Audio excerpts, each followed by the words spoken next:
Hola, buenas tardes. Buenas tardes a todas, a todes, a todos. Hola. Espero que me escuchen muy bien. Bueno, pues les damos la más cordial bienvenida el día de hoy Hoy damos inicio a una serie de espacios que consta de 2 talleres y este conversatorio. Son conversatorios que se realizarán en torno a las narrativas y resistencias trans y disidentes en tiempos de la pandemia y sabemos los costos que la misma está dejando en la vida de los colegas. Los 2 talleres que vamos a tener además de este son el taller de Irreverentes de Sistema, Identidades No Binarias, que será impartido por András Yaret Hernández y Marc César, y el segundo es Trabajando en la Memoria y Resistencia, impartido por las compañeras del taller AC. Quisiéramos decir que desde el Instituto de Liderazgo Simone de Beauvoir nos parece fundamental seguir generando estos espacios para abrir diálogos desde una perspectiva interseccional y transincluyente, en donde entre los movimientos podamos construir sociedades más justas, democráticas para todas, todes y todos. Hoy queremos darle la muy cordial bienvenida y agradecer la presencia de Yoko Ruiz, que es directora de la Red Comunitaria Trans, de Yuli Salamanca Cortés, comunicadora social de la Universidad Javeriana y directora de comunicaciones de la Red Comunitaria Trans, RCT por sus siglas, de Catalina Ángel Ortiz, fundadora de Cuerpos en Prisión, Mentes en Acción LGBT, y de Natalia Lane, coordinadora del Centro de Apoyo a las Identidades Trans AC, quienes con sus aportaciones nos ayudarán a comprender la situación de las mujeres trans, trabajadoras sexuales, no solamente en nuestro país, sino que se abrirá también un debate en el contexto latinoamericano, que nos parece fundamental empezar a entender. Y sin más preámbulo, le voy a dar la palabra a mi colega del instituto, a Nadia Cortés, quien estará moderando el conversatorio del día de hoy, llamado Las putas, travestis y callejeras en tiempos de pandemia. Muchas gracias, Nadia. Adelante. Muchas gracias, Finé. Muchas gracias a todas, a Natalia, a Yoko, a Julia, a Catalina, por convocarse aquí y por ocupar este espacio para justo hablar de esta reexistencia que me gusta, ¿no? Como esa palabra de cómo los cuerpos de las mujeres trans y de las mujeres trans trabajadoras sexuales, su propia existencia es una resistencia misma, ¿no? A todo un sistema que justo genera condiciones de vulnerabilidad y precariedad para ciertas vidas, ¿no? Entonces, me parece como fundamental el que podamos hablar y dialogar sobre esto. Me gustaría un poquito también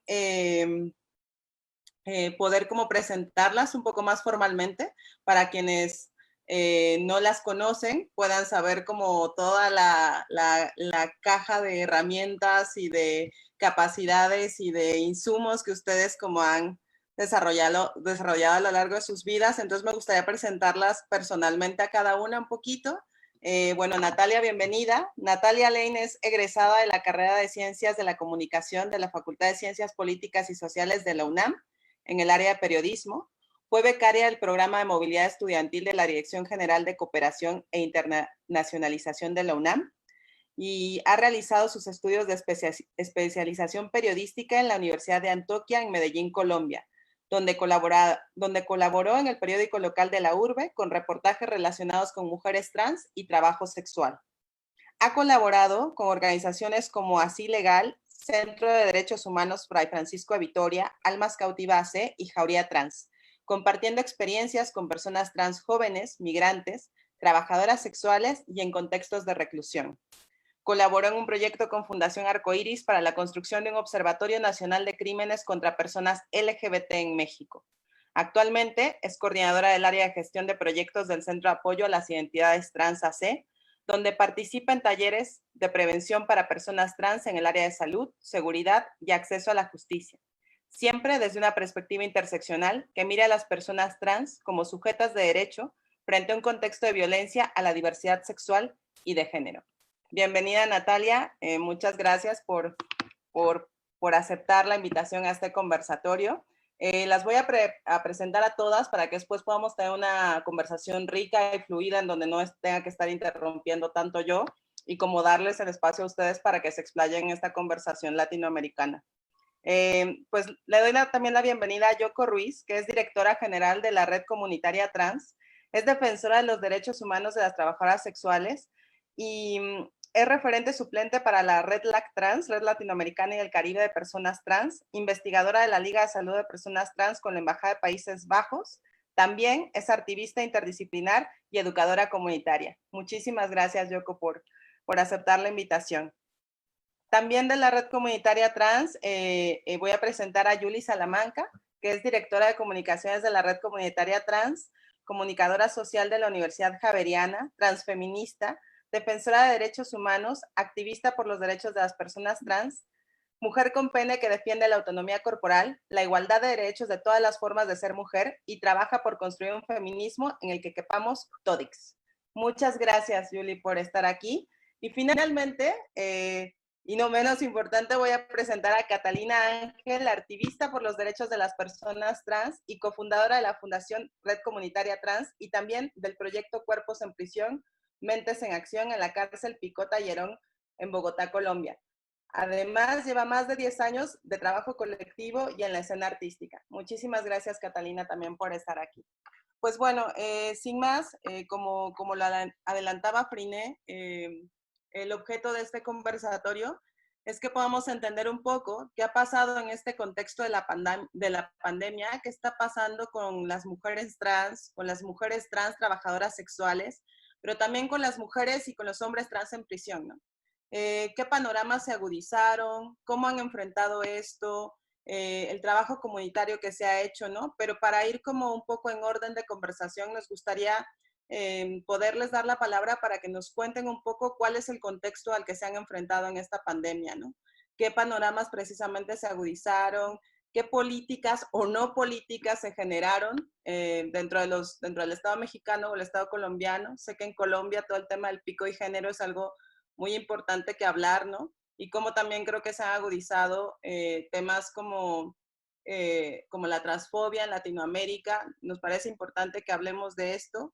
Y también, pues justo, ¿no? ¿Cómo lo han estado pasando, ¿no? Por una parte, las personas que han seguido haciendo calle y por otra parte, también como las personas en contextos de prisión y cómo ha sido para los hombres y mujeres trans en prisión, como también solventar este contexto de la pandemia.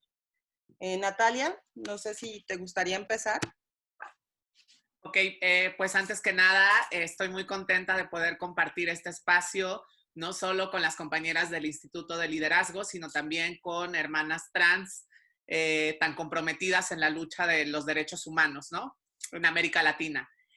Pues nada, bueno, ofreciendo un poco del contexto en México, el pasado 1 de abril, ante las medidas de jornada de sana distancia que se implementaron en la Ciudad de México, se decidió cerrar los hoteles de la capital, lo cual no solo afectó al sector turístico, sino que también tuvo un impacto diferenciado en la población de mujeres trans que ejercen el trabajo sexual en calle, ya que muchas de estas mujeres, tanto mujeres cisgénero como mujeres trans, vivían, dormían en la calle, en las habitaciones de los hoteles, en las pensiones, ya que muchas de ellas migraron a la capital, a la Ciudad de México, en busca de condiciones laborales más dignas para ellas.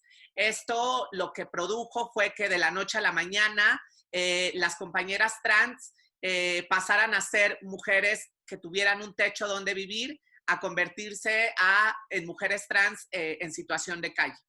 Lo cual, por supuesto, produjo una serie de movilizaciones de parte de varias organizaciones de base comunitaria aquí en la Ciudad de México para poder lograr que este impacto tuviera una menor negatividad en sus vidas. Entonces, a partir de ahí se empezaron a generar estrategias como fue la entrega de apoyos económicos para que las compañeras pudieran alquilar algunas habitaciones en las zonas periféricas de la Ciudad de México y también la entrega de despensas, ¿no? Así como ropa y zapatos para las mujeres transexuales. Sin embargo, Sabemos que el impacto de todas maneras fue grave, porque muchas de ellas no solo perdieron sus habitaciones, su vivienda, sino que también perdieron el acceso al trabajo, ¿no? Ante estas medidas implementadas, muchas de ellas tuvieron que empezar a ejercer el trabajo sexual en la calle y atender a los clientes en las propias calles, en los automóviles, digamos en los parques o en las plazas públicas, lo cual produjo prácticas de criminalización, de extorsión y de persecución por parte de la policía. Prácticas que se siguen realizando actualmente en la Ciudad de México. Seguimos recibiendo denuncias de compañeras trans trabajadoras sexuales que son violentadas, que son perseguidas o que son extorsionadas, ya sea ellas o los clientes, por el tema de ofrecer los servicios en el espacio público. Entonces, evidentemente, todas estas medidas tuvieron un impacto muy fuerte en la población de mujeres trans. Sin embargo, a través de diferentes organizaciones y el accionar colectivo de mujeres trans, también trabajadoras sexuales, se ha logrado que esta emergencia sanitaria tenga un impacto un poco menor en estas poblaciones. Sin embargo, sabemos que pues la capacidad que tenemos nosotras como organización pues es muy limitada. Ante ese panorama, el gobierno de la Cuarta Transformación, el gobierno de la Ciudad de México, no ha estado a la altura de las circunstancias.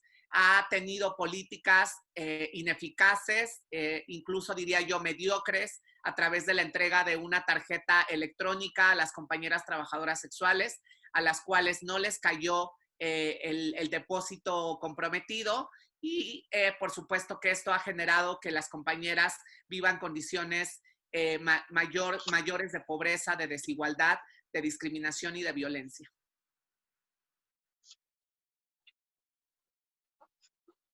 Muchas gracias, Natalia. Bueno, la verdad es que es lamentable este panorama por parte de la respuesta del gobierno, ¿no? O sea, además que se juegue con esta situación de vulnerabilidad y que no se cumpla un mínimo de condiciones de salud, de acceso a la vivienda, o sea, derechos básicos, ¿no?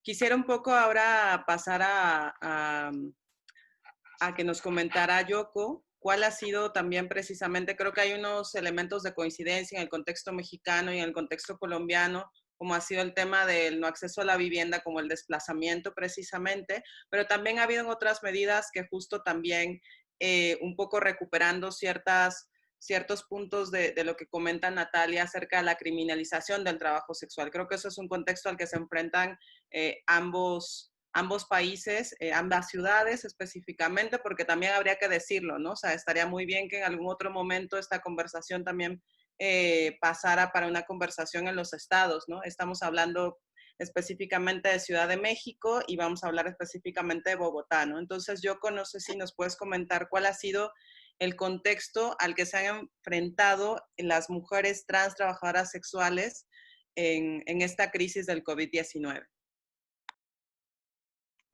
Bueno, como lo decía mi hermana Natalia, es una panorámica que está en toda Latinoamérica. Por eso yo siento que pues lo mismo que acaba de comentar Natalia, lo mismo que está pasando acá en Colombia, y pues como nos sentimos y como está la situación acá, es olvidadas, sin ingresos económicos, expuestas a ataques transfóbicos cada vez que se sale a trabajar o incluso cuando se sale a hacer cuentas. Ya seguimos resistiendo la cuarentena prácticamente con las uñas. Igual las instituciones no han querido dar una respuesta asertiva sobre todo esto que está pasando y sobre todo que nos preocupa, que es como todas nuestras compañeras trabajadoras sexuales que están en diferentes localidades o diferentes barrios de acá de Bogotá. Más encima la institución nos impuso lo que se llama el pico y género, que es algo, una medida que también fue algo que afectó bastante la salud mental y las vidas de las personas trans. Tuvimos violencia todo el tiempo, actos de discriminación, segregación, irrespeto, el pico y cédula, que también fue algo que se impuso, las actitudes cotidianas de la policía, si la persecución sobre las trabajadoras sexuales antes era muy, muy fuerte, sentimos que los niveles de esta violencia policial han subido, o sea, se han elevado en una forma en la que las personas trans se sienten en peligro, en las que nos sentimos asustadas, en las que tenemos miedo de salir a la calle. También es la exposición, porque pues con lo del coronavirus, muchas chicas se han tenido que ver obligadas a salir también a las calles, a buscar sus clientes, porque pues muchas de ellas también, como lo comentaban Natalia, viven en hoteles, acá se llaman pagadiarios, que son como lugares también donde viven las chicas prácticamente en aglomeración con otras personas, porque algunos de estos lugares son como bodegas, donde hay camarotes y donde les alquilan a las chicas por 6.000 pesos colombianos, que es una tarifa como baja, y ellas solamente van a dormir en este lugar porque pues no tienen un lugar estable tampoco. Lo mismo con los hoteles, muchas chicas fueron desalojadas, algunas tuvieron que incluso regresar a sus territorios de donde fueron desplazadas, de donde sus mismas familias las echaron de sus casas o las violentaron por su identidad de género. Entonces vimos como esta ola de violencia y de irrespeto contra las mujeres trans y pues contra el trabajo sexual, porque pues finalmente históricamente las mujeres trans siempre hemos sido trabajadoras sexuales o peluqueras en Colombia.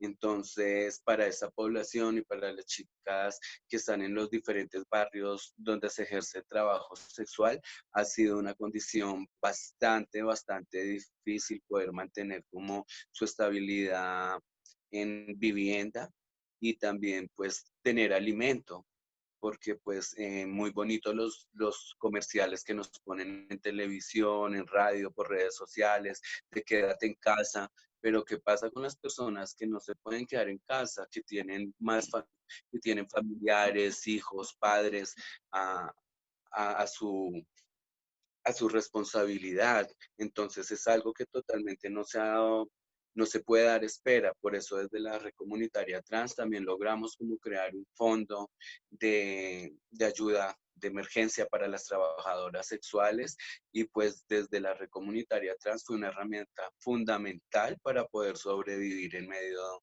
de esta pandemia. Yo quisiera, o alguna de las otras compañeras, Catalina o Yuli, un poco para las personas que nos acompañan en México, si pudieran ahondar un poquito más acerca de esta política de pico y género, en qué consistió, porque aquí no ocurrió eso exactamente. Entonces, si alguna de ustedes podría ahondar un poquito en qué consistía esta medida. ¿Ahí me escuchan bien? Sí, perfecto.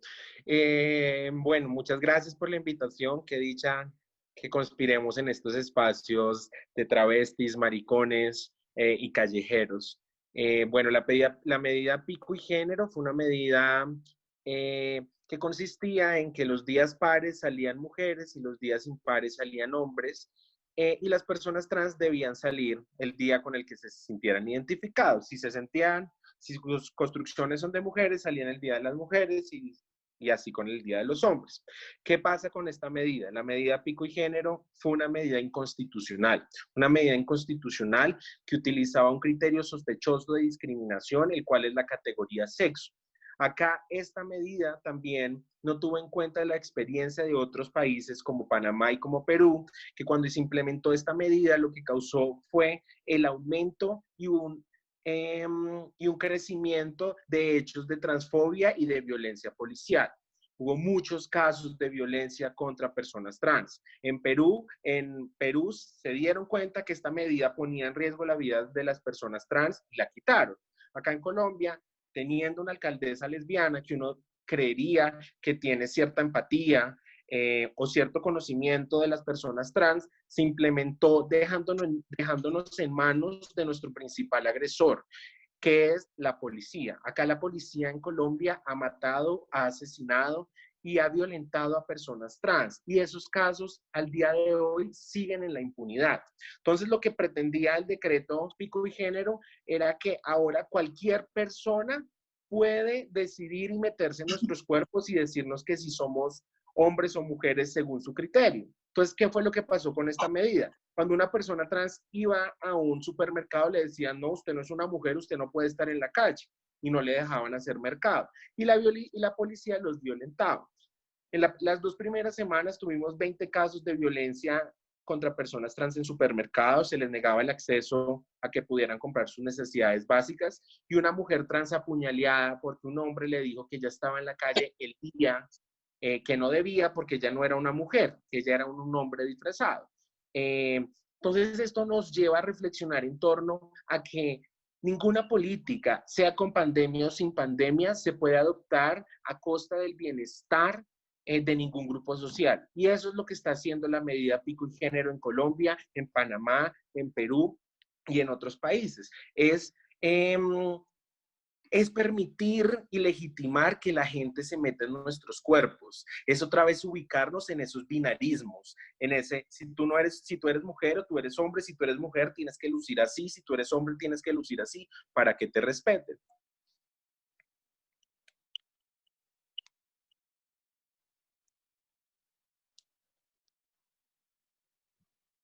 Un poco pensando en el hilo de lo que estamos conversando ahora, bueno, decirles también que creo que una conversación es una conversación que intenta hacerse como con el tiempo, ¿no? Entonces también habíamos conversado un poco de las cosas que nos parece importante justo visibilizar a propósito de esta medida de pique género, pero también de otras situaciones, como bien nos comentaba Natalia, ¿no?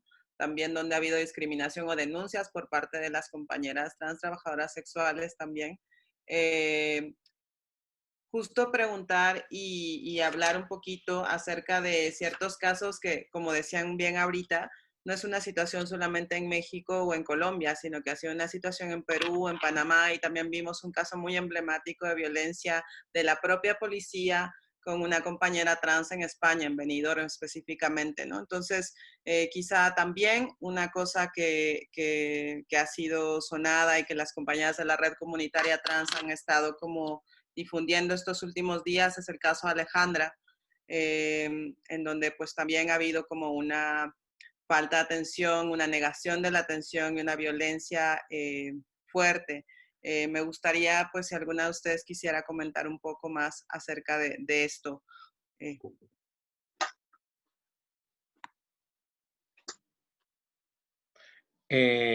Bueno, el caso de Alejandra es un claro caso que ejemplifica muy bien el concepto de transfobia institucional.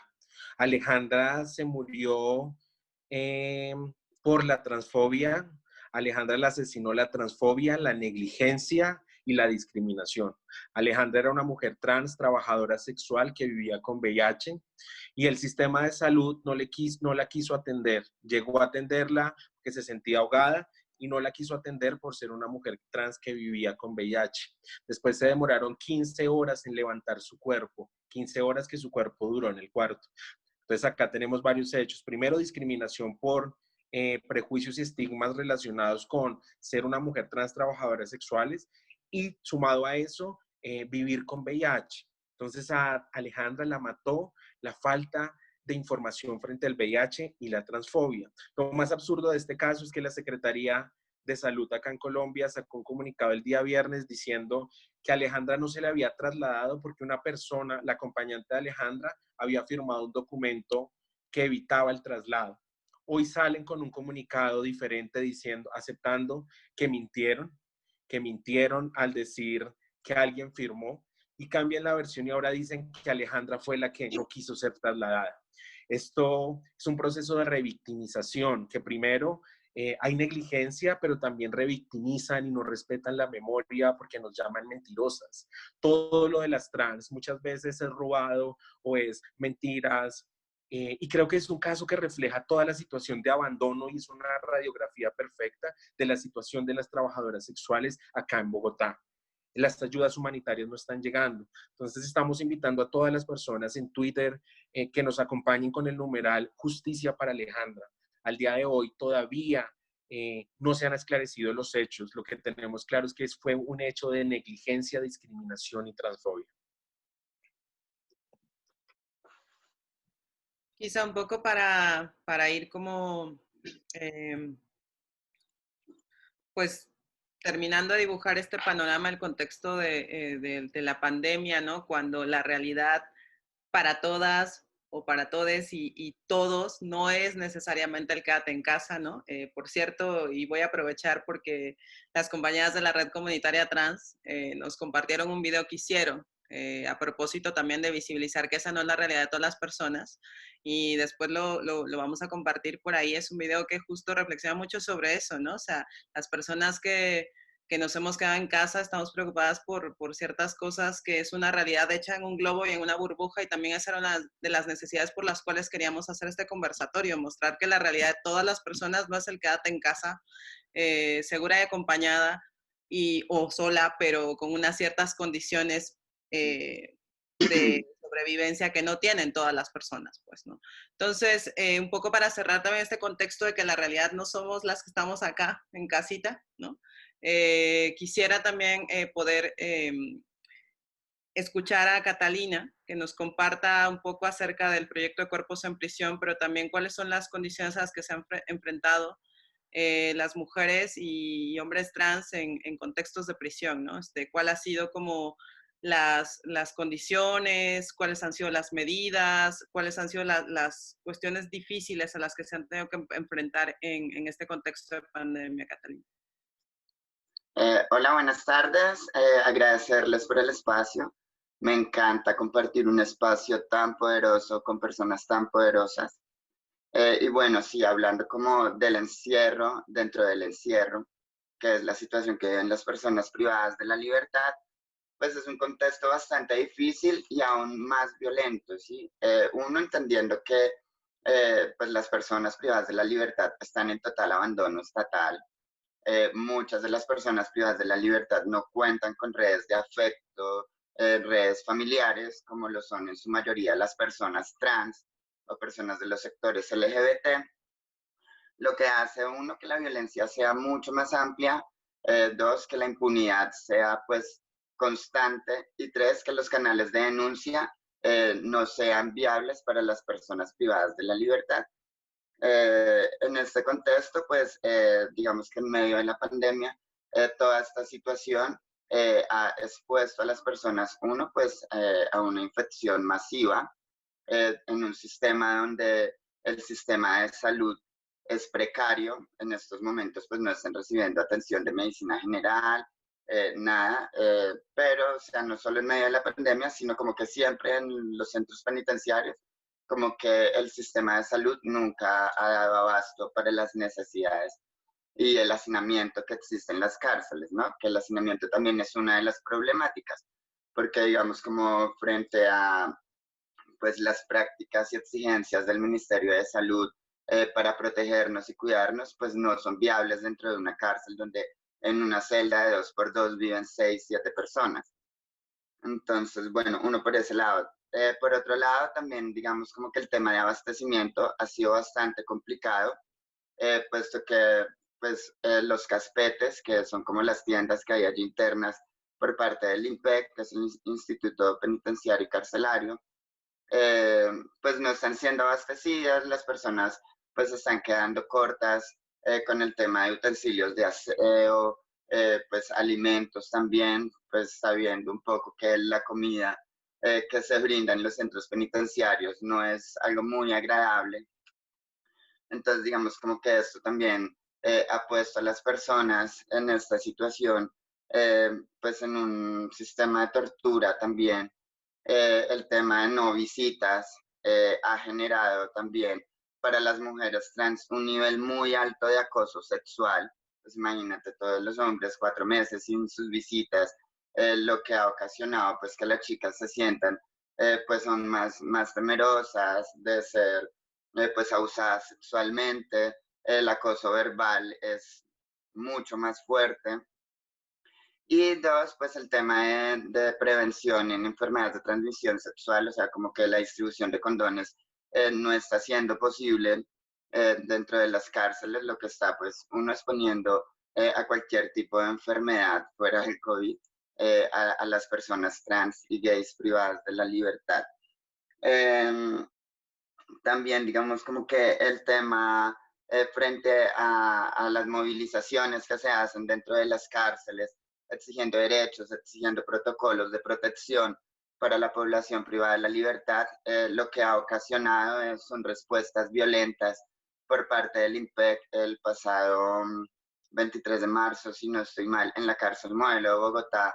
Hubo una masacre donde dicen que fueron 23 muertos, pero en realidad la cifra creo que crece un poco, más de 84 heridos, y es hasta el momento donde no se volvió a hablar del tema, donde esas muertes de esos muchachos quedaron en la impunidad total y donde taparon todo hablando de pues como que una exigibilidad de derechos era un plan criminal de fuga, cuando pues la realidad era otra.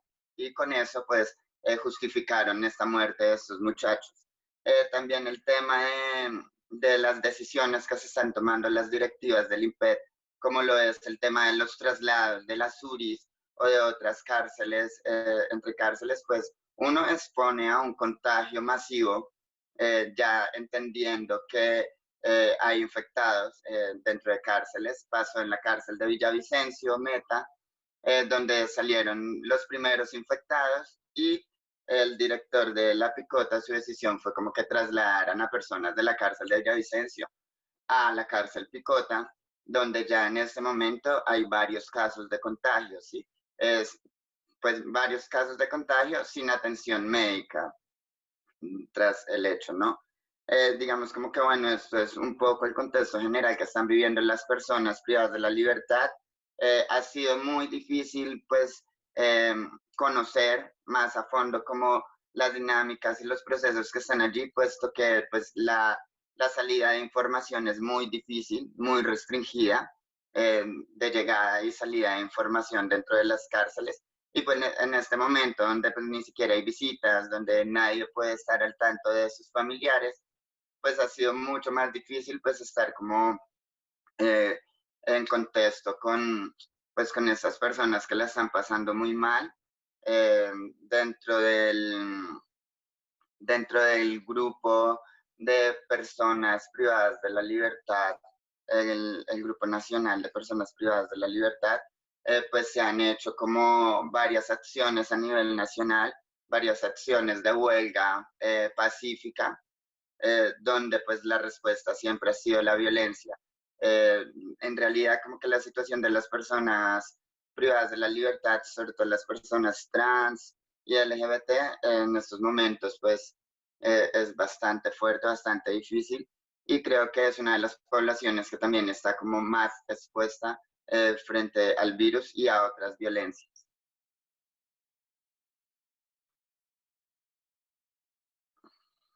Muchas gracias, Catalina. Bueno, comentarles nada más que estamos recibiendo algunas preguntas por parte de las personas que se han conectado a esta transmisión, y al final como de un poco de la conversación las lanzaré un poquito para que podamos continuar esa conversa con las personas que están conectadas con nosotras.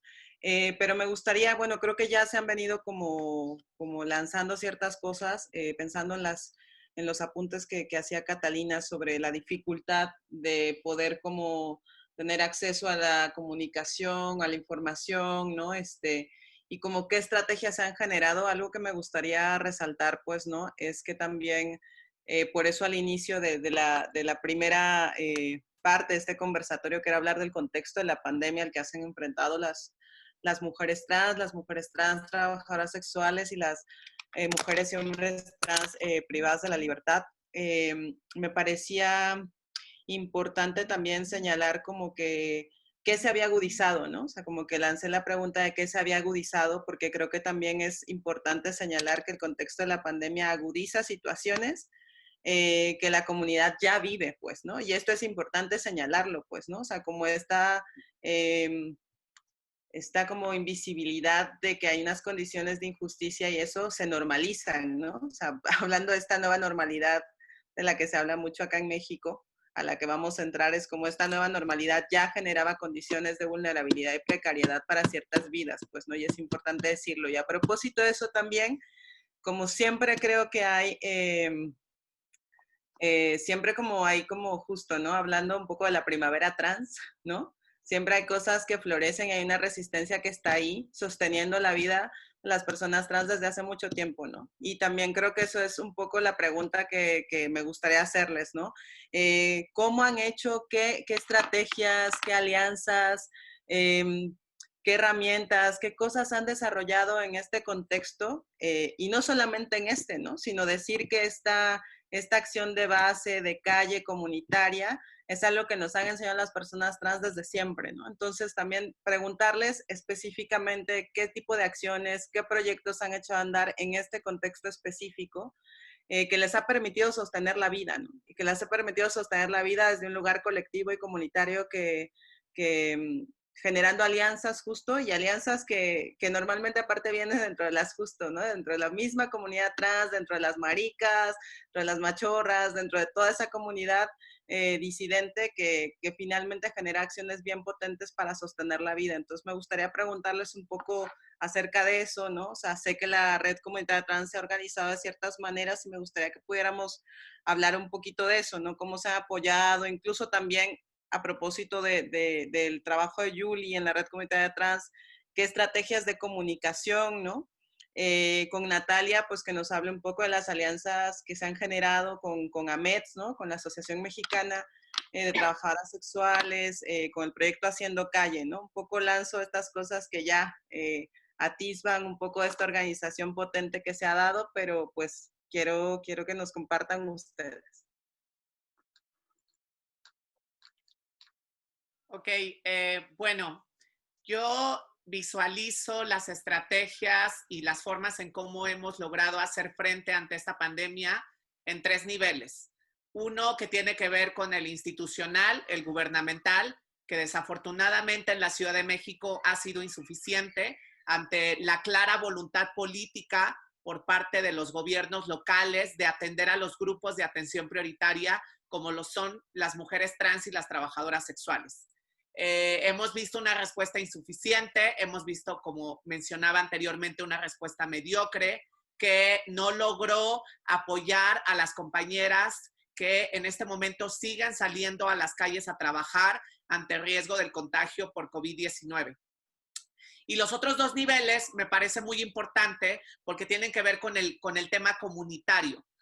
Por una parte, estas estrategias que hemos accionado colectivamente, organizaciones de base comunitaria, que como ya lo han mencionado las compañeras de la red, han sido quienes han dado la cara ante esta emergencia sanitaria. Han sido quienes han puesto la cuerpa, la salud, el alma, las que han salido a territorio, a las calles, con todo y el riesgo de contagio, a atender a estas poblaciones. Y por otro lado, también me parece importante hablar sobre las redes útiles. Independientemente de que las compañeras pertenezcan o no a alguna organización, alguna colectiva, yo creo que es muy importante lo que están haciendo las compañeras trabajadoras sexuales en calle. Ellas han generado sus propias estrategias a través de grupos de WhatsApp, donde hay un monitoreo de vehículos, de clientes, al menos hablando de la Ciudad de México, donde ellas están constantemente haciendo esta especie de monitoreo de clientes que puedan ser posibles agresores o que incluso puedan tener síntomas de COVID. Por otro lado, también creo que ellas han generado estrategias muy, muy importantes que tienen que ver con la atención y el ejercicio del trabajo sexual. Nosotras, a partir de estas experiencias que las compañeras hicieron, decidimos realizar este folleto, este pequeño volante para distribuir en diferentes zonas de trabajo sexual, donde hablamos justamente de algunas estrategias para minimizar el riesgo de contagio.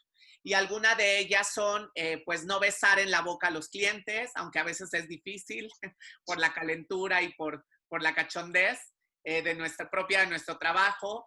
No compartir vasos, cervezas y cigarrillos.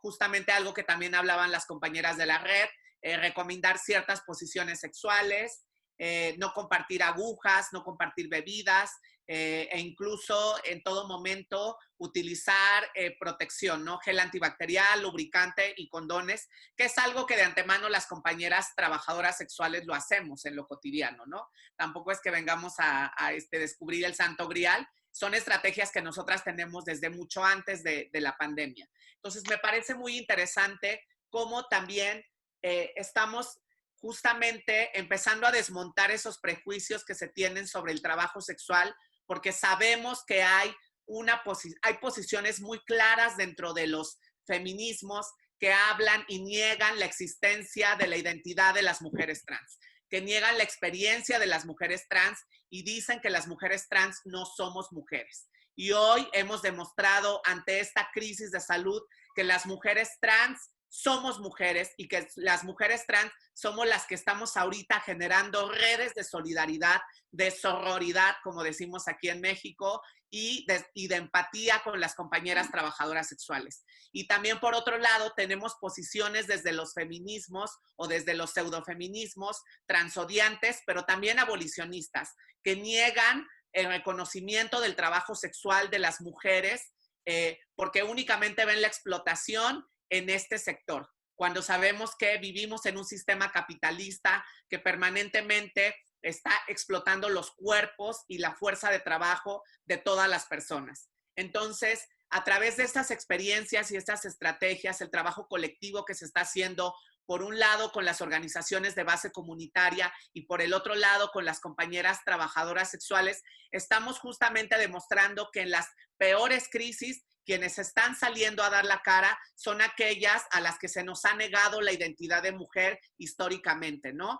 A las mujeres trans, a las trabajadoras sexuales, a las malas activistas, a las malas trans, y somos ahora las que estamos justamente en las calles, en el territorio, dando la cara y apoyando a las compañeras, porque sabemos que no podemos pensar en feminismos que excluyan, que nieguen, que tengan perspectivas biologicistas y que no reconozcan el trabajo de las compañeras.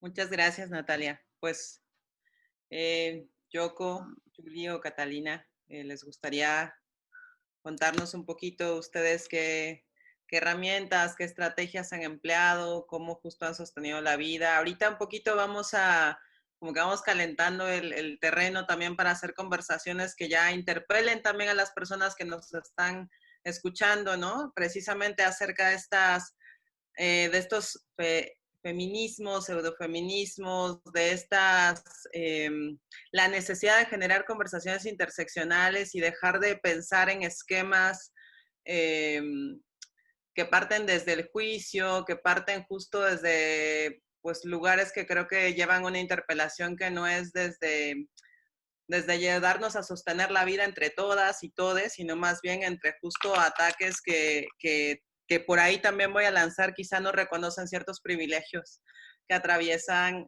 pues privilegios justo que tienen que ver con un sistema sexo-género basado en la biología, por ejemplo, ¿no? Y que justo es importante cuestionar a la hora de posicionarse desde un feminismo, pues, ¿no? Entonces, bueno, un poco ya iremos en la última parte de este conversatorio hablando sobre esto, pero me gustaría también escuchar cuáles han sido esas estrategias, herramientas, alianzas, sí, formas que han tenido como las compañías de la red comunitaria trans, tanto en el contexto como de calle, como en el contexto de personas privadas de la libertad, que han desarrollado. Bueno, ya Catalina nos decía hace ratito sobre acciones de huelga pacíficas, ¿no? Pero me quedé pensando mucho en cómo era este acceso o esta posibilidad de comunicarse, de sostenerse.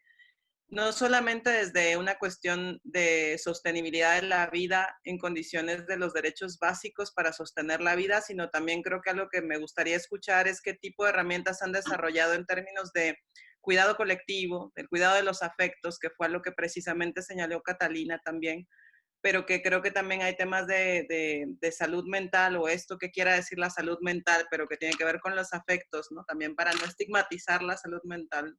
¿Qué estrategias han generado no solamente de sostenimiento de la vida en los derechos básicos, sino de cuidado y autocuidado colectivo también, ¿no? ¿Cómo se han sostenido ustedes también? Como Natalia, como Catalina, como Yoko, como Yuli, sosteniendo toda esta red de apoyo y sostenimiento de la vida, pues. Bueno, para nosotras es como ya habían unas necesidades por las que siempre hemos estado trabajando.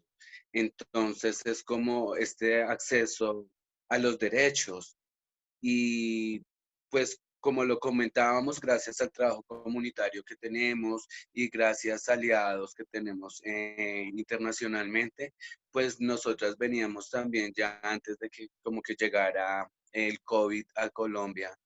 Nosotras ya como que veníamos recibiendo cierta información de compañeras que estaban en otros países, que también estaban ejerciendo trabajo sexual y que nos venían como advirtiendo que nos fuéramos también como preparándonos un poco para lo que estaba pasando.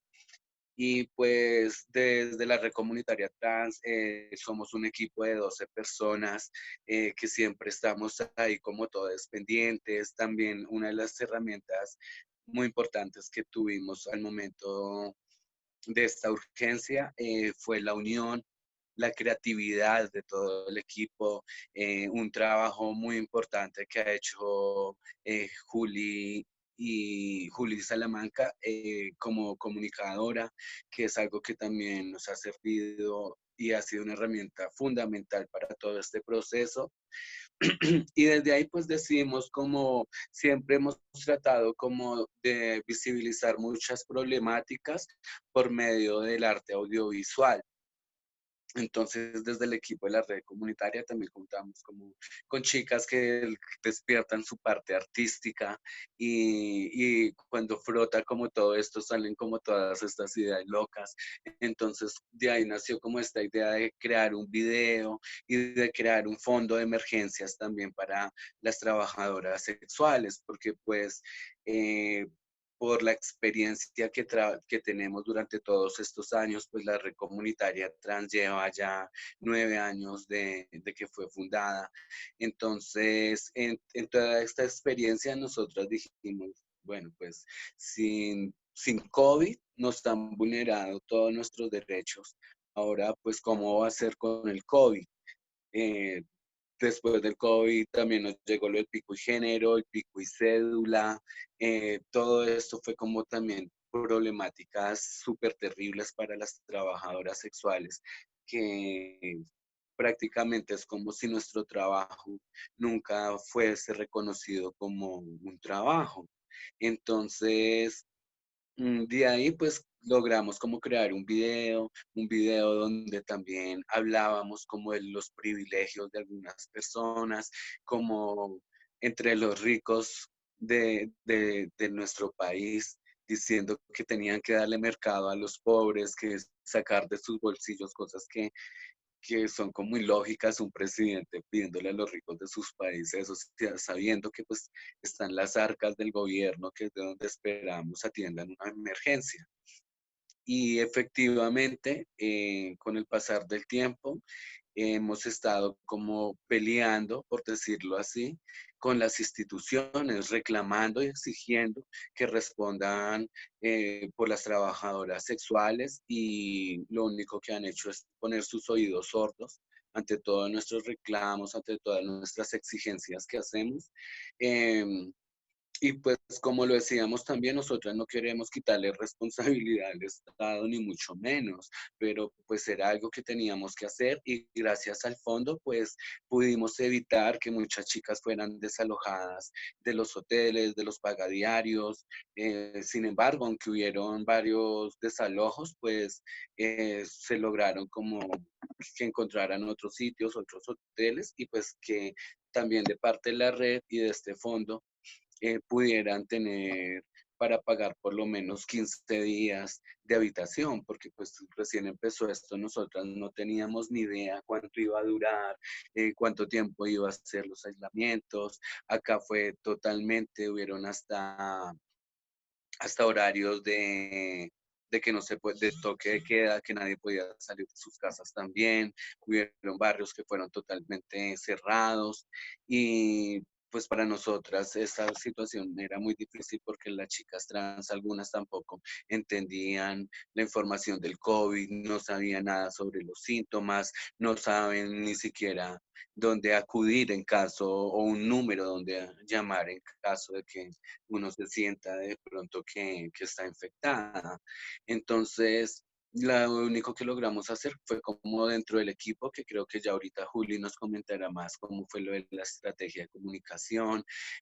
También pues para nosotras fue poder como hablar con nuestros aliados con los que hemos venido trabajando, aliados que son como otras organizaciones internacionales, algunas embajadas de otros países con las que también nos han ayudado porque sobre todo fue eso, ni siquiera muchas organizaciones colombianas sintieron empatía por lo que estábamos mostrando y por lo que estábamos haciendo desde el fondo, sino que siento que pues más tuvimos apoyo fue desde parte de aliados internacionales y otras personas que han estado ahí. Dentro de esos aliados también hay artistas, otras chicas trans que están fuera del país, algunos amigos gays, heteros que también han estado como súper pendientes de todo este proceso, de todo el aislamiento, el amor que sienten pues por nuestra comunidad, por nuestras chicas, porque son personas que han estado siempre participando, vigilando nuestras vidas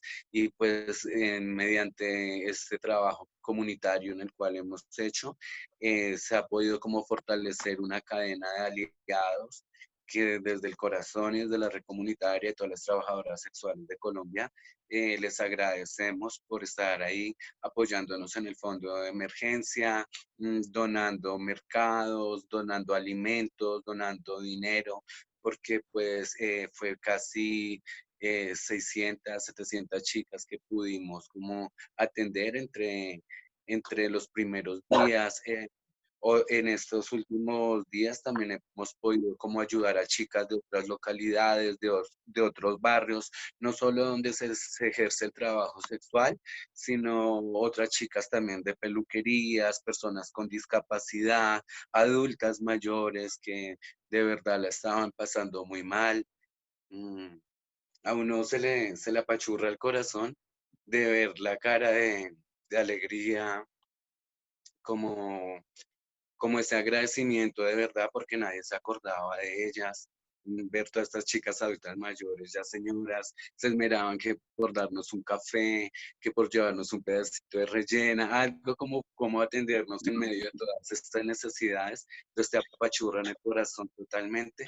Pero como lo decíamos, somos como unas heroínas sin capa, lo que yo le decía al equipo también cuando empezó esto, porque también era el riesgo de ir a atender multitud, de ir a atender aglomeración. Entonces nosotras tuvimos que crear nuestro propio protocolo de autocuidado también a la hora de atender a las chicas. Entonces fue como diseñar un uniforme, comprar los uniformes, comprar las caretas, comprar los tapabocas, los guantes, el gel desinfectante, el alcohol, tener todas estas herramientas también para poder cuidar a nuestras hermanas también en el momento, pues, como de hacer una entrega. Y una palabra que siempre utilizaba como apoyando a todo el equipo cuando íbamos haciendo esto, era que a los valientes nos acompaña la suerte. Entonces, que por eso salíamos y que no nos iba a pasar nada, porque siempre también psicológicamente la tosecita o cualquier medio resfriadito, entonces inmediatamente ya uno en su psicología, mierda, COVID. Entonces, pues para nosotras también era como pensar eso, el autocuidado, lo hemos hecho pues súper bien, gracias a todo el equipo de la red comunitaria que ha estado ahí ordenando los mercados, entregando los alimentos, haciendo una base de datos para poder tener la información de cuántas personas son, dónde están ubicadas, su número telefónico también para poderse comunicar con ella, poder como priorizar también entre tantas chicas como las que de verdad estaban, en medio de estar mal, estaban peor. Entonces, poder como también priorizarlas a ellas, poderlas identificar, ver cómo también se iban acabando los recursos y aparecían más personas con necesidades. Y en medio de todo esto, pues ninguna de nosotras pues tampoco tiene conocimientos sobre psicología o cosas que son fundamentales para la salud mental. Nosotras mismas hemos tenido que ser las psicólogas, nosotras mismas hemos sido las que tenemos que aconsejar, escuchar a la compañera, escuchar a la par. Y pues desde ahí creo que ha sido un trabajo excelente desde la red comunitaria trans y todo el equipo que ha estado ahí pendiente.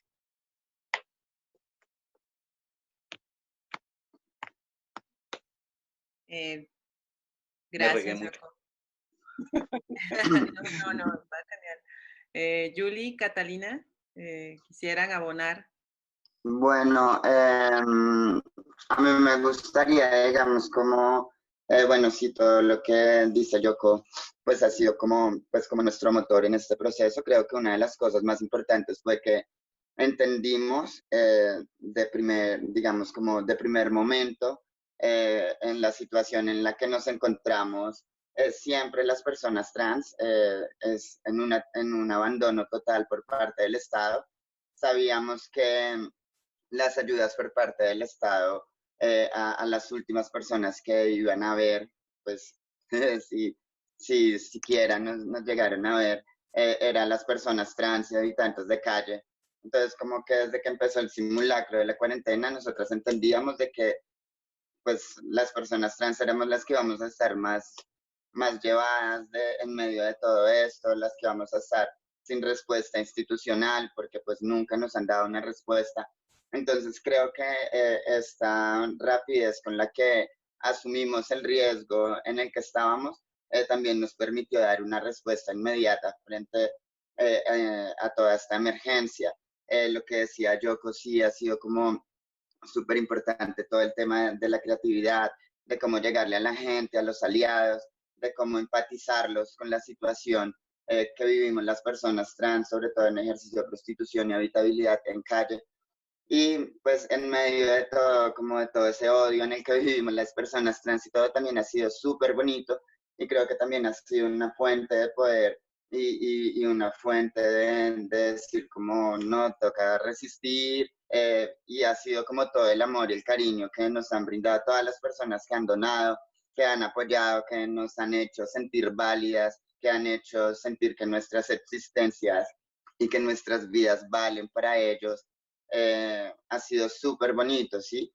También yo creo que eso nos ha enseñado algo muy valioso que ha sido como, pues que la unión hace la fuerza y la resistencia y creo que lo hemos demostrado, creo que con este maravilloso trabajo de todo un equipo y de todos los aliados ha permitido como también despertar a los movimientos y colectivos trans, nos ha hecho darnos de cuenta de que tenemos el poder, de que somos poderosas, de que si nos unimos podemos pues mantenernos y apoyarnos juntas sin necesidad de mendigarle al Estado, sino exigiéndole, cambiar la mendicidad por la exigencia. Eh, ha sido súper bonito. Pienso que una de las cosas positivas que nos ha dejado en medio de toda esta emergencia ha sido el empoderamiento y el creer mucho más en las capacidades que tenemos como colectivo, como personas trans, generar como ese empoderamiento en nuestra voz, empoderarnos de nuestras necesidades, no como esperar a que la institución o el Estado sea el que nos tenga que garantizar, porque igualmente siempre van a ser pañitos de agua tibia, van a ser miserias que en realidad como que favorece más al Estado al brindar un mercado con todo lo que legalizan en recursos que a la misma persona que lo recibe. Entonces, como que entender eso y generar como estas alianzas y estas ayudas entre todas, como que sí, como que no es que yo te estoy dando a ti, sino como que realmente es algo recíproco, nos estamos ayudando mutuamente, porque digamos como que el hecho de que, bueno, las chicas que recibieron los apoyos y tal, esas mismas chicas estaban replicando la información, moviendo la publicidad. Entonces, es como si es una ayuda y un trabajo no solo del equipo de la red, sino de todas las personas que se fueron pues juntando en medio de toda esta situación. Creo que la red ahora es mucho más grande. El tema de que las chicas que en este momento de emergencia, de necesidad y de abandono, han conocido la red, han encontrado también una familia, han encontrado que pues no estamos solas, no tenemos que guerrearla sola, ni sufrir solas, sino que pues podemos ser colectivos, podemos ser familia, y eso ha sido algo muy bonito en medio de todo esto. El poder ayudar a nuestras hermanas privadas de la libertad también fue algo muy bonito. Un proceso difícil por todo ese protocolo institucional que, o sea, como que hasta para brindar una ayuda, generan un protocolo que lo hace todo mucho más difícil. También con algunas irregularidades ahí, porque nos pidieron facturas de todo lo que llevamos, que para meterlo en el sistema contable del IMPEC, que no sé, para legalizar quién sabe qué, por medio de las donaciones. Entonces fue algo re loco porque no queríamos hacerlo, pero pues que al final de cuentas nos tocó agachar la cabeza porque eran las chicas que estaban allá adentro y los chicos los que necesitaban esas ayudas que nosotras íbamos a ingresar. Entonces, pues es una mierda como, pues en definitiva, como que trabajar con la institución, sea cual sea, siempre va a ser una mierda, siempre ellos van a querer salir ganando en todo, entregan un mercado y toman 100 fotos del mismo mercado. Entonces, creo que esto, pues, uno ha mostrado a todas las personas trans, muchas que sí se dejaban engañar por cualquier cosita y que pensaban que a todo el mundo le llegaba la misma ayuda, pues como que les ayudaba a quitar la venda de los ojos y entender que realmente para el Estado no somos importantes.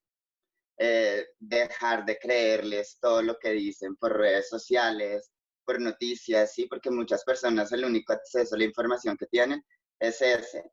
Y darse de cuenta en medio de esta emergencia donde tuvieron que acercarse a otras, digamos, como a organizaciones, a otros entes, cuando vieron que la institución no les dio respuesta, pues ha sido muy chévere también porque eso es un despertar de muchas personas.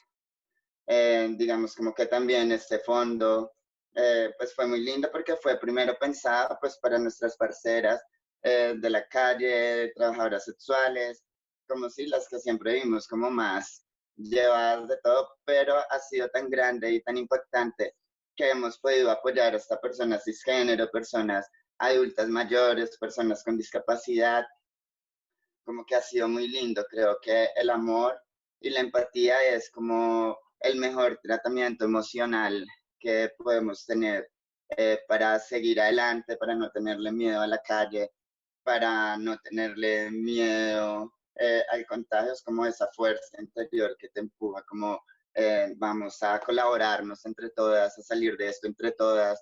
No puedo dejar que el miedo me siga, sí, como arrinconando. Tenemos es que salir y pues resistir como en todas las batallas, siempre al frente, con todo el power ahí. Y nada, pues eso, como agradecer y agradecer como a todas y todas las personas y organizaciones que han hecho parte de esto, de compartir la publicación en medio de esta situación y que ha permitido que podamos hacer este gran trabajo, no solo para las chicas, sino para nosotras también, porque creo que esto también, como personas, digamos, lo hablo por mí, me ha enseñado mucho me ha hecho crecer muchísimo como persona, me ha hecho valorar muchas cosas que, pues, que no sabía que tenía, que es como toda esa fuerza y ese poder que se ha logrado pues visibilizar en medio de todo esto. Nada. Muchas gracias, Catalina. La verdad es que es como, yo me la pasé anotando muchas cosas que ahorita igual me gustaría compartir como algunas cosas que anoté de esto, pero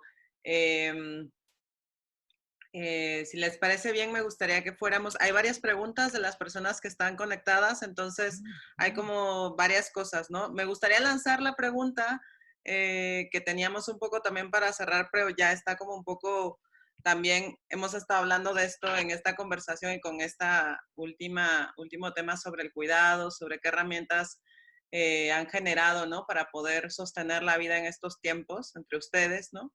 Y una de las cosas que justo ahorita han salido a propósito de por una parte las colaboraciones con instituciones, por otra parte el tema de pues justo, ¿no? No se trata como de, o sea, se trata más bien de la exigencia, pero que esa exigencia no es como una exigencia que es una exigencia pasiva, es bueno, mientras exigimos, sostenemos la vida, pues, ¿no? Pero como esta colaboración con las instituciones, con el papel del Estado, una de las preguntas que surgió cuando estábamos conversando, ¿no? Bueno, Yoko decía en una de las conversaciones que tuvimos precisamente que el movimiento trans, de las mujeres trans, iba a salir más fortalecido, ¿no? Que iba a salir más fuerte de acá porque justo ha permitido otras cosas y creo que eso es importante resaltarlo, ¿no? Y desde dónde se está fortaleciendo, a partir de qué alianzas que están como ocurriendo en la calle, pues, ¿no? Y entonces hablábamos justo de las alianzas, ¿no? Que es una de las preguntas que lanzamos ahorita, ¿no? ¿Qué alianzas han tenido que generar, ¿no? O sea, por una parte, desde también como las estrategias de donativos, de cómo llegar, por ejemplo, ahorita decíamos, compartía tanto Yoko como Catalina, cómo llegar a la gente y a los aliades, ¿no? A través de la creatividad, por ejemplo, ¿no? Pero también justo lanzábamos la pregunta de cómo generar alianzas interseccionales, alianzas entre personas trans y entre personas cis, alianzas con otras asociaciones civiles, alianzas con diferentes personas y actores en la sociedad cuando las canchas no necesariamente son equitativas, ¿no? Eso nos parecía que era importante señalarlo, ¿no? O sea, cómo ustedes han generado estas alianzas interseccionales, también cuál es la interpelación a la sociedad, porque no solamente decíamos que es una interpelación al Estado, ¿no? O sea, Catalina decía algo súper potente hace rato, ¿no? También es como un despertar, ¿no? Estamos como despertando juntas, incluso dentro de las propias compañeras trans, ¿no?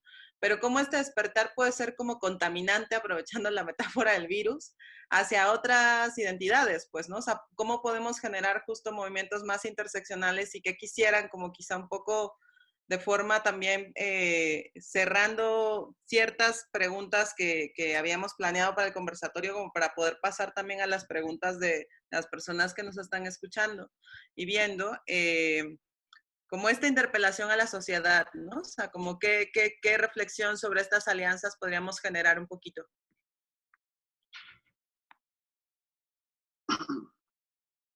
Bueno, Nat, no sé si quiere, Catalina, ¿ibas a empezar? Dale, dale.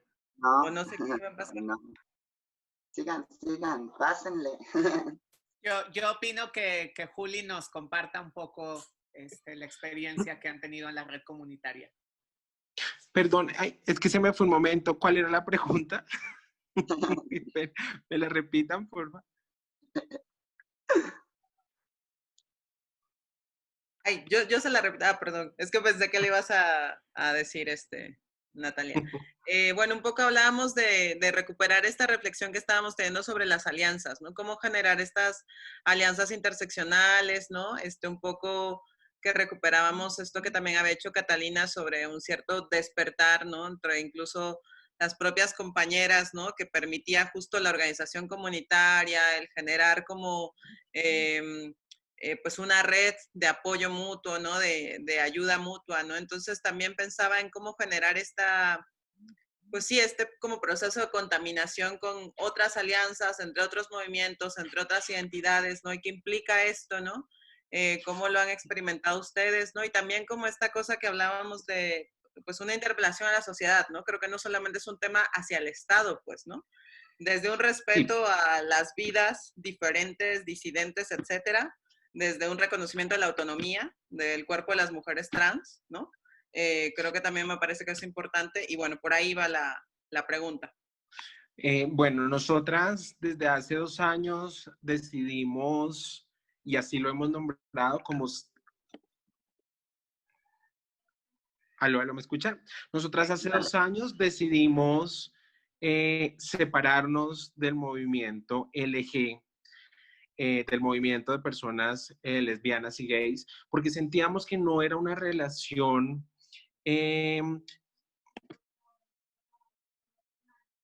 porque sentíamos que que era una relación nociva, porque sentíamos que era una relación que no tenía en cuenta nuestras necesidades como personas trans. Sentíamos que nuestras luchas nunca eran escuchadas. Entonces dijimos, pues armemos rancho aparte, ¿sí? Nuestra agenda tiene que ser escuchada y tiene que ser visibilizada. Estábamos cansadas de no sentir que las personas acá en Colombia no sintieran esa empatía, ¿sí? Que en las marchas y en este mes, el Pride, que en las marchas no quisieran tener a las personas trans en las marchas y nos censuraban nuestros cuerpos, ¿sí? No hay nada más político que nuestras tetas, salir a sentirnos orgullosas de nuestro cuerpo.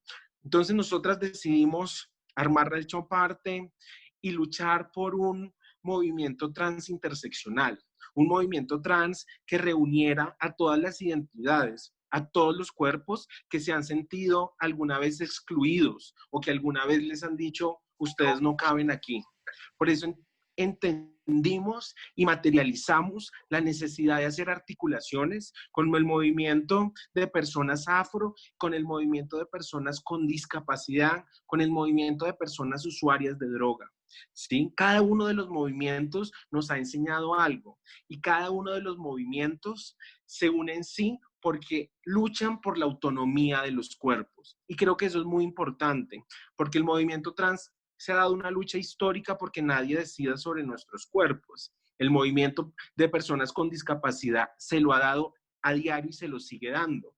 Y el movimiento de personas afro igualmente. Y luchamos todos estos movimientos por evitar la criminalización de nuestras identidades, por evitar que hablen por nosotros. Y ese es un punto común que encontramos con todas estas movimientos sociales, como el movimiento de personas con discapacidad, como el movimiento de personas afro, como el movimiento de personas que usan drogas. Entonces yo creo que este mes también nos llama una invitación, ¿sí? Y nos llama a hacer una invitación de qué tan necesarias son las intersecciones, ¿sí? Y creo que esto nos ha ayudado desde la red comunitaria a crear un movimiento donde todas, todos y todas nos sintamos seguras, donde todas, todos y todos nos hagamos un movimiento más fuerte y más sólido. Hemos visto cómo en Colombia y creo que en el mundo ha tomado tanta fuerza el movimiento abolicionista y cómo ha tomado también tanta fuerza el movimiento de personas transexcluyentes. Y que creo que a estos mensajes no hay que llamarle mensajes de feminismo radical, porque de radical no tienen nada. Son personas que han utilizado discursos de odio para satanizar y criminalizar nuestros cuerpos. Por eso es como cuando uno tiene un novio o tiene una novia y uno sabe que es esa relación que no va para ningún lado, que el novio es de esas relaciones nocivas y uno no quiere, uno intenta y uno intenta nada. Es el momento de que los movimientos sociales salgan de esos lugares nocivos, ¿sí? Si acá no se están reconociendo y respetando mis derechos, no se está construyendo un movimiento democrático, un movimiento donde nuestras voces cuenten, pues agarre malete y váyanse. Y eso es lo que narra un poco la primavera trans.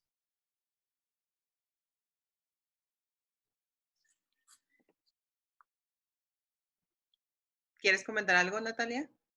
No, pues coincido con lo que comenta nuestra querida Juli.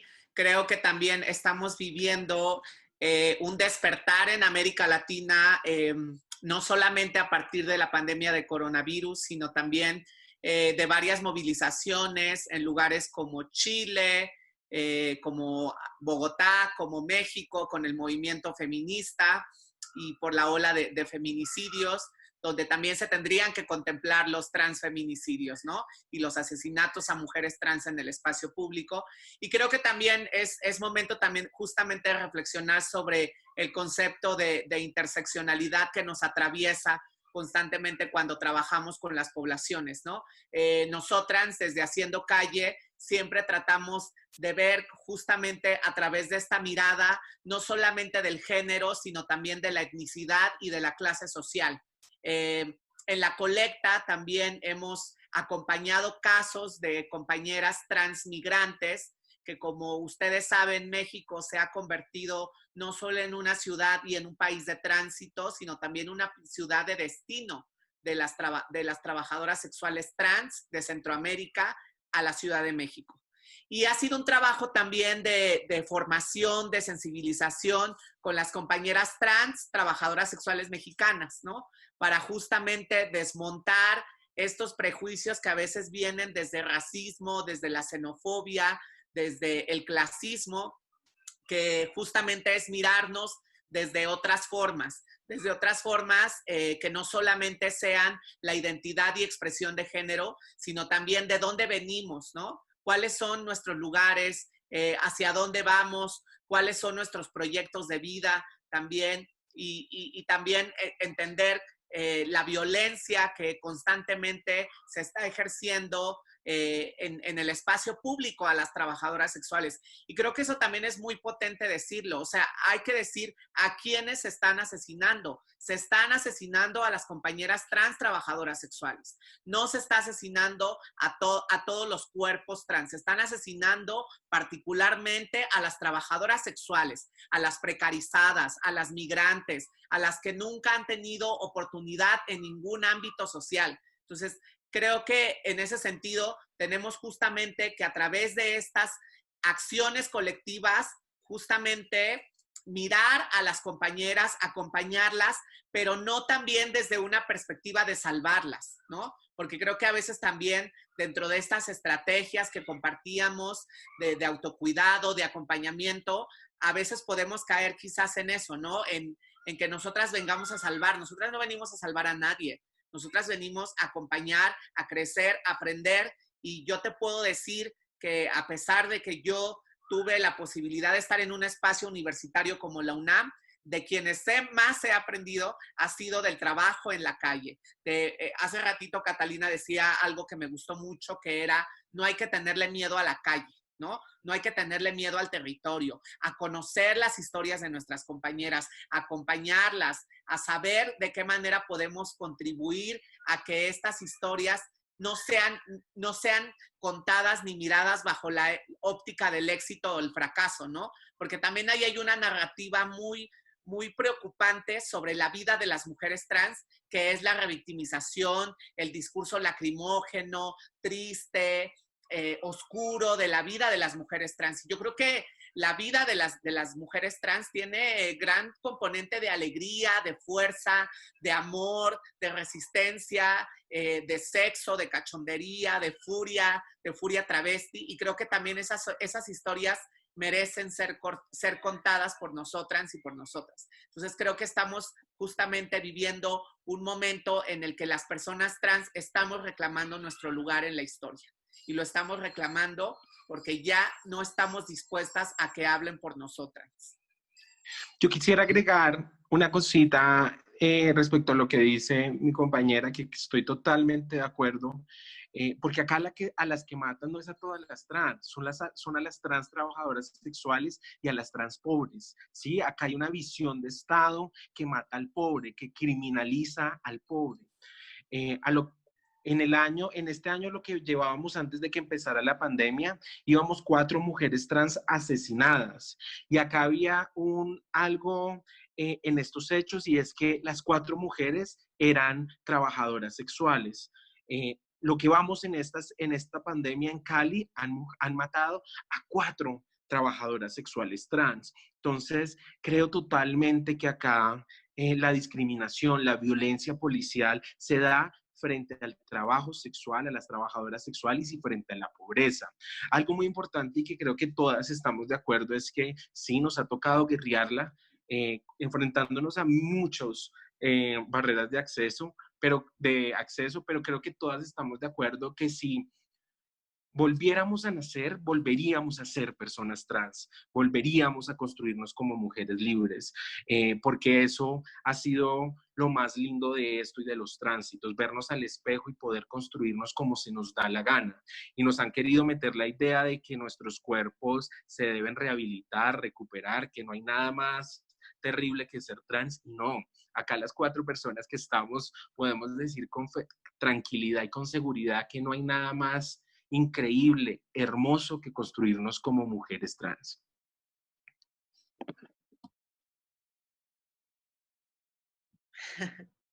Oigan, pues voy a compartirles algunas preguntas. Bueno, por aquí preguntan cómo están haciendo para comprar comida y pagar sus gastos si no pueden salir a trabajar, pero la pregunta específica es que ya un poco la dijimos, así que si quieren ser breves en esto o remitir a alguna página o alguna información que tengan sobre esto, es cómo funcionan las redes de solidaridad y cuál ha sido la respuesta de la gente, ¿no?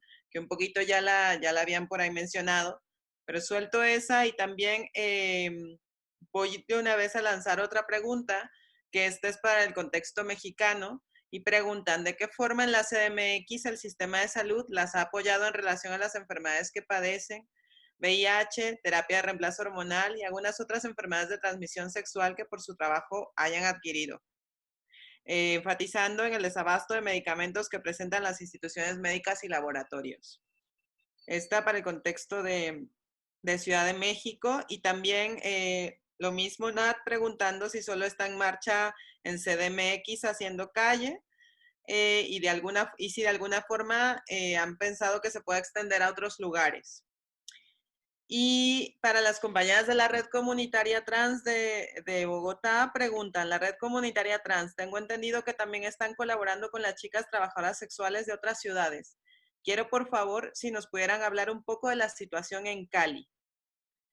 Y bueno, y la última es que donde pueden ver los videos que han mencionado, los compartiremos en este chat para que puedan acceder a verlos. También hay por ahí una entrevista que les hicieron al proyecto Haciendo Calle que podemos compartir. Entonces, compartiremos esos insumos en el chat de este video.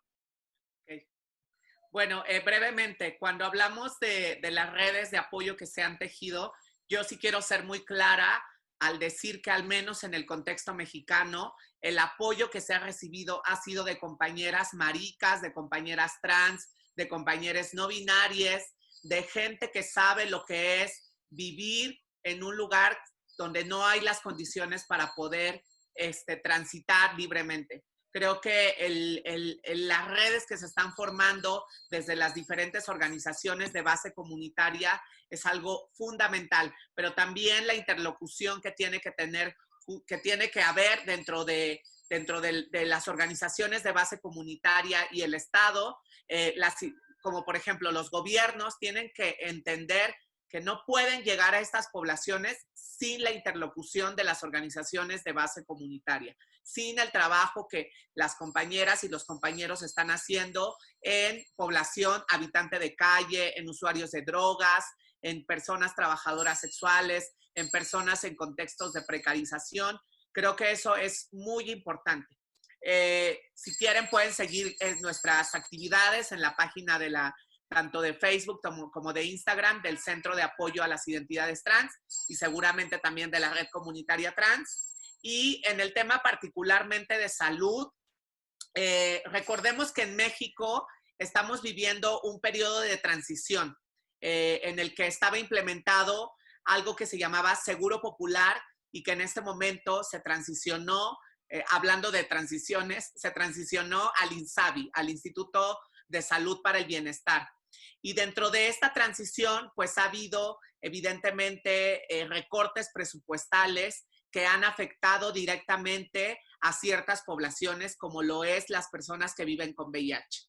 Y en este momento hay lugares como Clínica Especializada Condesa que están ofreciendo servicios de tratamiento de reemplazo hormonal para personas trans, única y exclusivamente a través de citas telefónicas y de correo electrónico en casos urgentes, ¿no?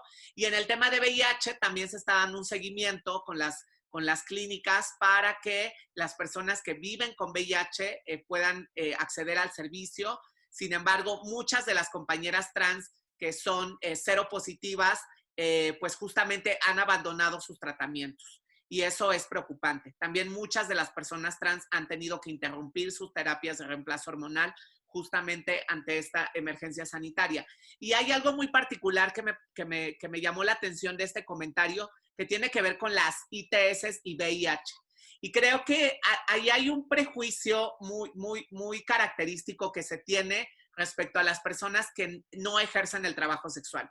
Y creo que miramos a las trabajadoras sexuales como un foco de infección, ¿no? O sea, las trabajadoras sexuales somos las que tenemos herpes, las que tenemos gonorrea, las que tenemos VIH, cuando está documentado, sistematizado y comprobado que una gran cantidad de personas que ejercen el trabajo sexual no viven con VIH, no tienen ITS, no tienen infecciones de transmisión sexual, justamente por las condiciones en las que trabajamos, ¿no? Que tenemos que protegernos a través de condón, lubricante, y creo que también ese es un prejuicio que se sigue generalizando sobre las trabajadoras sexuales, como un foco de contagio, pero también lo veo como una especie de limpieza, ¿no? Como la higienización de nuestras cuerpos, ¿no? Como diciendo, las trabajadoras sexuales son las poco higiénicas y seguramente son las que tienen mayor probabilidad de contagio.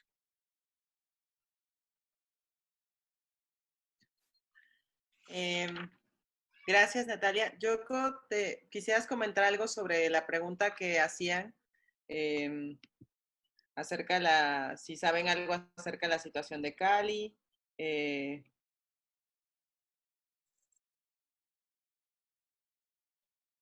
Bueno, pues respondo también como la pregunta, ¿cómo sobrevivimos nosotras también?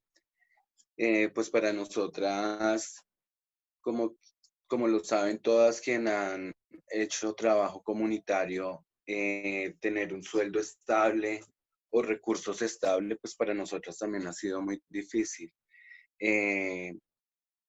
Para nosotras también ha sido muy valiosa y muy importante la herramienta del arte.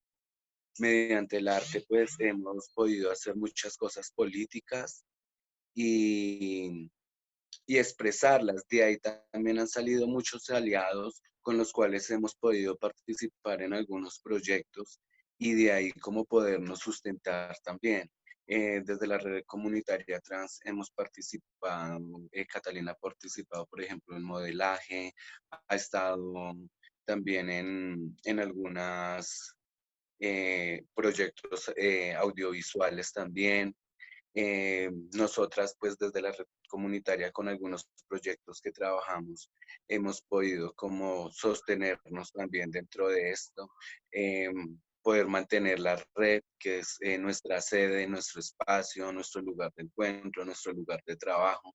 Entonces, desde ahí como que cada una también aporta para poder mantenerlo. Todo es una unión de todas las chicas y de todo el esfuerzo que hace el equipo como para poder mantener este espacio y este trabajo, porque pues nosotras nunca hemos sido financiadas en nuestros espacios, nosotras pagamos arriendo por el lugar que tenemos como sede, entonces siempre como mantenernos ha sido como bastante difícil, pero hasta ahora lo hemos logrado. Yo creo, acá para agregar algo respecto a Cali, yo creo que la situación de las mujeres trans que ejercen trabajo sexual en Colombia es muy precaria, ¿sí? Ya que ninguna alcaldía cuenta con un plan de contingencia que incluya a trabajadoras sexuales y que incluya un mínimo vital para trabajadoras sexuales. Entonces, lo que hemos podido encontrar en las principales ciudades de Colombia es una necesidad gigante de atención por parte de las trabajadoras sexuales. Acá pasa algo en Colombia y es que el censo poblacional de Colombia en el que se hizo no tenía una variable que te arrojara a ti para poder determinar si una persona era trans o no. Es decir, para el Estado colombiano las personas trans no existimos. Y esto quiere decir que las ayudas humanitarias que muchas veces se hacen a partir del censo poblacional, pues a las personas trans no tienen ni idea si les ha llegado o no les ha llegado. Entonces creo que esto es lo más grave. La situación de las trabajadoras sexuales trans en este momento de pandemia es una situación de pobreza absoluta. Es una situación de las ayudas no están llegando y si están llegando se están limitando a un mercado. Sí, las trabajadoras sexuales también tienen que pagar los pagadiarios porque las están sacando de sus habitaciones. Entonces es un círculo de pobreza y, estructural.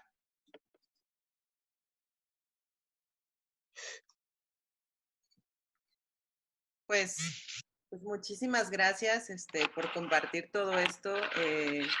A mí solo me resta decir que estas son las narrativas disidentes, agradecerles infinitamente porque creo que justo es eso, ¿no? O sea, mostrar las narrativas disidentes que se tejen desde el amor y la resistencia es brutal. Yo creo que les agradezco muchísimo por compartir cómo le han hecho para sostener la vida en estos tiempos, desde la unión, la creatividad, el trabajo en el equipo, el poner la cuerpa en territorio, el asumir el riesgo en el que están y poder dar respuesta, el resistir con amor y cariño y también el justo lo que decían, ¿no? El reconocimiento de su ser poderosas y que desde ahí han podido como pues generar una empatía y cerrar con esta idea de que el mejor tratamiento emocional para no tener miedo a la calle era esa empatía y esa respuesta que han generado en ese apoyo mutuo entre ustedes. Así que agradezco mucho porque esta narrativa ocupa el espacio y voy a pasar la palabra a Friné Salguero para que también nos comparta las sensaciones, las emociones, cómo ha vibrado este conversatorio y agradecerles mucho por aceptar la invitación a compartir. Friné, por favor. Gracias, Nadia. Oigan, pues estuvimos viendo en el Facebook cuáles eran los comentarios de la gente que iba dejando y tal. Les quiero decir que fue un conversatorio sensacional, en donde estamos recibiendo también comentarios muy buena onda de la gente que está escuchando, ¿no? Entonces algunos es como todos mis respetos y admiración para la red comunitaria trans, arriba el mes del Pride, exacto, muy bien dicho, qué buen conversatorio y como que los comentarios van en ese ánimo y eso, pues bueno, quería dejárselos también a ustedes, ya después no sé si se queda grabado, Nadia, bueno, ya luego me resuelves la duda para ver si luego lo pueden ustedes también ver y tal, pero bueno, fue sensacional. Creo que antes de dar el cierre formal, a mí me gustaría rescatar dos frases que, o sea, que la verdad me encantaron. Una es como toda la parte en donde hablan sobre la fuerza, la alegría, la lucha de la comunidad trans, porque creo que hay que verlo también desde esa perspectiva, ¿no? O sea, como que está tan estigmatizado y ustedes ya han hablado de ello, ¿no? Que siempre se ve desde otros ángulos y creo que es muy importante poner la voz y verlo también desde este ángulo que mencionó Natalia. Y la otra, y la digo también a colación de el cierre de los espacios cívicos y de los espacios de interlocución que vemos no solamente en México, sino en América Latina, es sí la importancia de ante cualquier intervención, ya sea del Estado o no del Estado, de tocar la puerta y de abrir los diálogos con las organizaciones de base, que son quienes están haciéndolo todo, ¿no? Entonces, esas dos cosas, bueno, quería rescatarlas.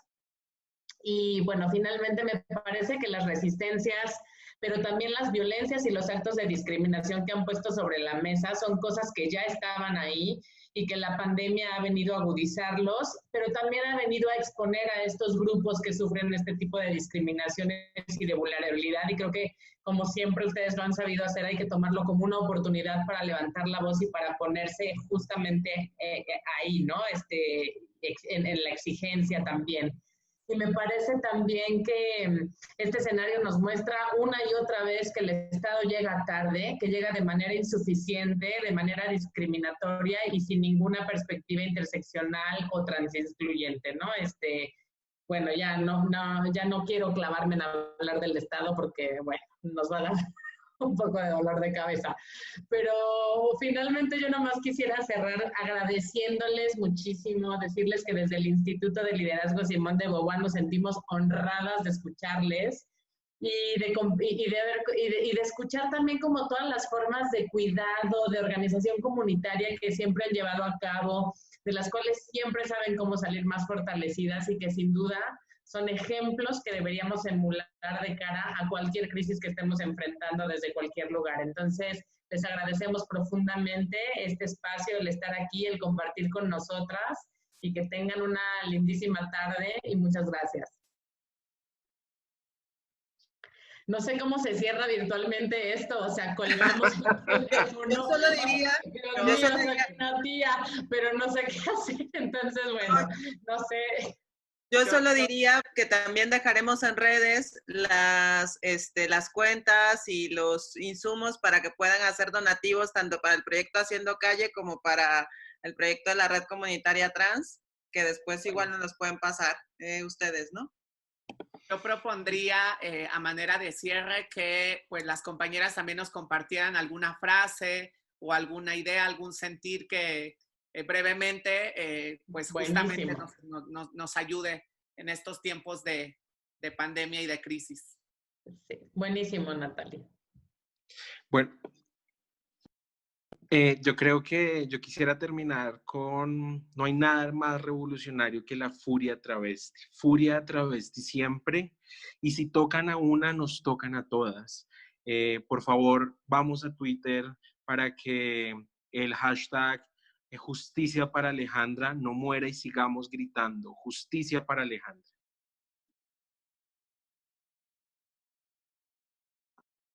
Para mí también, pues muchísimas gracias por este espacio. Creo que fue algo maravilloso, algo que nutre mucho todo lo que es el movimiento trans y lo que es el movimiento comunitario. Para todas las compañeras que están allá, los compañeros que están allá, que se sienten solos, no estamos solas, juntas somos más. Y pues la lucha continúa, somos la resistencia trans y tenemos que seguir resistiendo y estando unidas porque pues tenemos que cuidar también las nuevas flores que están naciendo y que viva la primavera trans. Pues nada, yo agradecerles también profundamente. Para mí era muy importante que las compañeras de la Red Comunitaria Trans estuvieran por el gran trabajo que hacen. Y pues nada, justamente uno de los objetivos de este conversatorio era reivindicar las palabras puta, travesti y callejera, ¿no? Palabras que durante mucho tiempo se utilizaron para discriminar, para violentar, para asesinar y para negar derechos a nuestras hermanas, hermanos y hermanes, y que hoy las reivindicamos desde la dignidad, desde la rabia, pero también desde la alegría y la celebración que justamente nos convoca este día, ¿no? Así que yo solo puedo cerrar con eso diciendo que somos orgullosas de ser putas, de ser travestis y ser callejeras.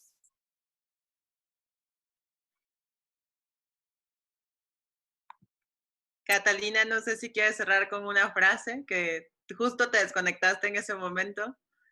Una frase de cierre que nos quieras compartir.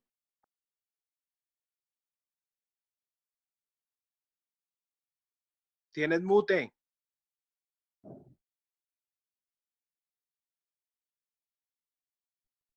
Hola. ¿Me escucha? Sí. Bueno. Bueno, quería decirles pues que hemos visto, nos hemos demostrado a nosotras mismas que la unión hace la fuerza y la resistencia, y el amor es ese motor que nos impulsa y nos hace súper, súper poderosas. Entonces, a llenarnos siempre de amor, de empatía, de solidaridad, de sororidad, de pensar no solo en nosotras, sino en las demás también, de amarnos muchísimos. Yo pienso que el amor es uno de los mejores antídotos ante la violencia, ante la discriminación, ante toda esta mierda en la que tenemos que vivir, pero cuando nos amamos y amamos a las otras personas, de energía a nuestro alrededor, el amor lo es todo. Los amo mucho, un abrazo gigante y gracias por este espacio tan maravilloso. Muchísimas gracias a todas. Gracias. Gracias. Gracias a todas. Adiós. Chao. Ay, Chao. gracias.